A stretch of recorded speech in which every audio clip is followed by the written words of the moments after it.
নমস্কার বন্ধুরা, স্বর্ণলতা রান্নাঘরে স্বাগত জানিয়ে শুরু করছি নতুন একটি রেসিপি। আশা করছি তোমাদের খুব ভালো লাগবে। স্কিপ না করে পুরো ভিডিওটি দেখার অনুরোধ রইল।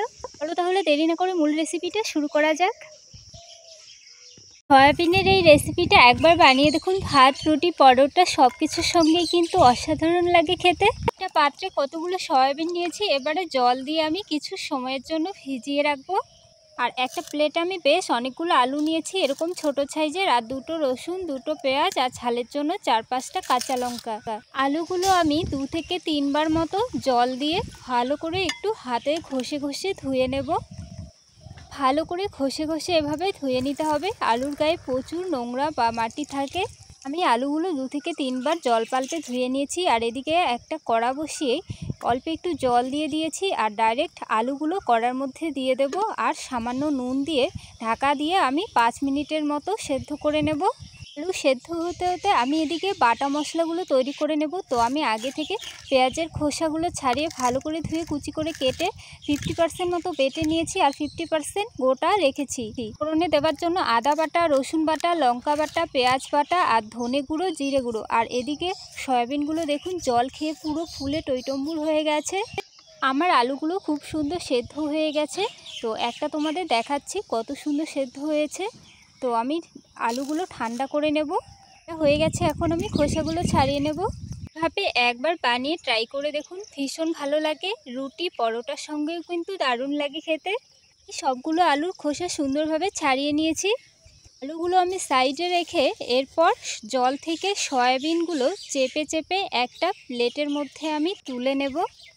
তো বন্ধুরা, আমি সয়াবিনগুলো প্রথমে ফ্রাই করার জন্য কড়া বসিয়ে গরম করে নিয়েছি। সর্ষের তেল দিয়ে দেব 1/2 চামচ হলুদ গুঁড়ো আর স্বাদ অনুযায়ী লবণ। ভালো করে মিশিয়ে নেওয়ার পর ধুয়ে চেপে রাখা সয়াবিনগুলো দিয়ে ফ্রাই করে নেব। আর সয়াবিনের এরকম একটা কালার চলে এলেই কিন্তু নামিয়ে নিতে হবে সঙ্গে সঙ্গেই। কড়াই আমি আর কিছুটা পরিমাণ সর্ষের তেল দিয়ে ফোড়নে গোটা জিরে, পেঁয়াজ কুচি দিয়ে 4-5 সেকেন্ডের মতো ফ্রাই করে নেব। এরপর দিয়ে দেব রসুনের কোয়াগুলো। তারপর বাটা মশলাগুলো যে রয়েছে সেই বাটা মশলার গায়ে আমি জল দিয়ে দেব কিছুটা পরিমাণ। খুব বেশি দেওয়ার দরকার নেই, সামান্য জল দিয়ে একটু মিশিয়ে নেব। এইভাবে সব মশলাগুলো মিশিয়ে নেওয়ার পর কড়ার মধ্যে দিয়ে দেব। খুব সুন্দরভাবে মিশিয়ে নিতে হবে। এরপর দিয়ে দেব পরিমাণ মতো হলুদ গুঁড়ো। যতক্ষণ না অবধি মশলার গা থেকে তেল ছাড়ছে ততক্ষণ কিন্তু কষিয়ে নিতে হবে। দেখুন বন্ধুরা, মশলার গা থেকে কিন্তু তেল ছাড়তে শুরু করেছে, আর গ্রেভির কালারটাও কত সুন্দর এসেছে। তো এই সময় আমি দিয়ে দেব খোসা ছাড়ানো আলুগুলো। খুব ভালো করে মিশিয়ে নেব, আর একই সাথে দিয়ে দেব স্বাদ অনুযায়ী লবণ। এবারে একটু সময় নিয়ে কষিয়ে নিতে হবে। আর যত সুন্দর কিন্তু কষা হবে ততই কিন্তু খেতে এর টেস্ট বেশি হবে।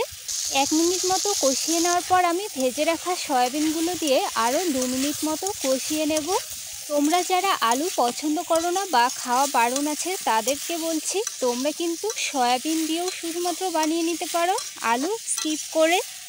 আর ভাত, রুটি, পরোটা সব কিছুর সঙ্গেই তো অসাধারণ লাগে খেতে। অবশ্যই তোমরা ট্রাই করো। আমি খুব সুন্দরভাবে কষিয়ে নিয়েছি, আর দেখুন কালার কত সুন্দর হয়েছে। আর এরকম ফ্রাই করা হয়ে গেলে ঝোলের জন্য পরিমাণ মতো জল দিয়ে দিতে হবে।